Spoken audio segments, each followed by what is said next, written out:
ఓం శ్రీ గురుభ్యో నమః.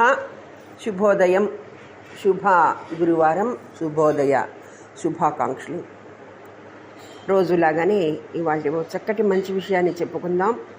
మరి ఎవరి విలువ ఎవరికి ఉంటుంది, ఎవరి విలువ వారికే ఉంటుంది అనే విషయం గురించి ఇవాళ మనం ఒక చిన్న కథ ద్వారా, చిట్టి కథ ద్వారా తెలుసుకుందాం.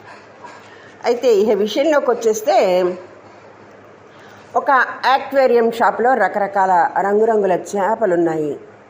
నిత్యం అక్కడికి ఎంతోమంది వస్తున్నారు. చేపల రకాలు, వాటి పెంపకానికి తీసుకోవాల్సిన జాగ్రత్తల గురించి షాపులో వ్యక్తి వారికి వివరించి చెప్తున్నాడు.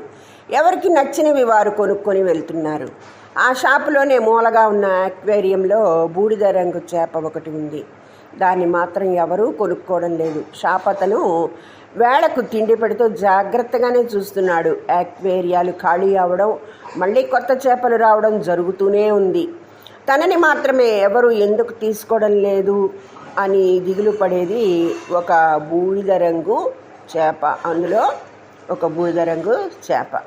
ఒకరోజు బూడిద రంగు చేప ఉన్న ఆక్వేరియంలోకి మరో చిన్న చేప వచ్చింది కొత్తగా. అది భలే చెలాకీ పిల్ల. బూడిద రంగు చేప ఏదో పోగొట్టుకున్నట్లు తరచూ దిగాలుగా ఉండడం చిన్న చేప గమనించింది. ఒకరోజు ధైర్యం చేసి, ఏంటి ఎప్పుడు చూసినా మూడీగా ఉంటావు, ఏమైంది నీకు అని అడిగింది. ఇన్నాళ్ళు ఒంటరిగా ఉన్న బూడిద రంగు చేప ఎట్టకేలకు తనను ప్రేమగా పలకరించేవారు దొరికారని సంతోషించింది.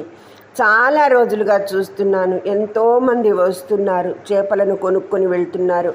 నన్ను మాత్రం ఎవరూ కొనుక్కోవడం లేదు. నాకేం తక్కువ? నా రంగే నాకు శాపమా అని ఆ చిన్నదాన్ని ప్రశ్నించింది బూడిద రంగు చేప. చిన్న చేప నవ్వుతూ ఈదుకుంటూ యాక్వేరియంలో ఓ మూలకు వెళ్ళింది. అక్కడ ఉన్న ఓ పేపర్ మీద తోకతో తపా తపా కొట్టింది. నీ ప్రశ్నలన్నిటికీ సమాధానం ఇదే అని చూపించింది. బూడిద రంగు చేప అర్థం కాలేదన్నట్లు ముఖం పెట్టింది. వెంటనే చిన్ని చేప బూడిద రంగు చేప దగ్గరికి వచ్చి, నీ రంగు చూసి ఎవరు కొనుక్కోవడం లేదనుకోకు, ఆ పేపర్ చూసి నిన్ను కొనుక్కోవడం లేదు. ఇక్కడ ఉన్న అన్ని చేపల కన్నా ఎక్కువ ధర నీది. అంటే నువ్వు ఎంతో విలువైన చేపవు. నిన్ను కొనే స్తోమత లేక ఎవరూ నిన్ను చూడడం లేదు అంది.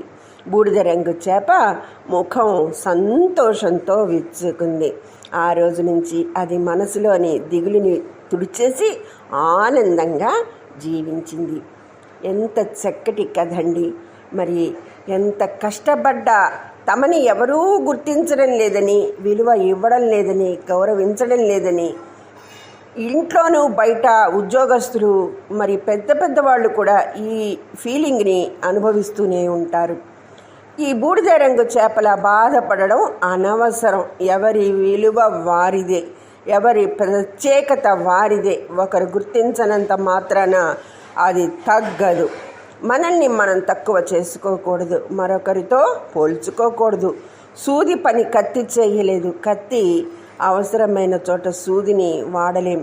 కాబట్టి ప్రసిద్ధ అమెరికన్ నటుడు జాక్ లార్డ్ చెప్పినట్లు, మీ బలాబలాలు, మీ వ్యక్తిత్వం, ఆలోచన విధానం అన్నీ మీకే సొంతమైనవి. ప్రపంచంలో మీలాంటి వారు మరెవరూ లేరు.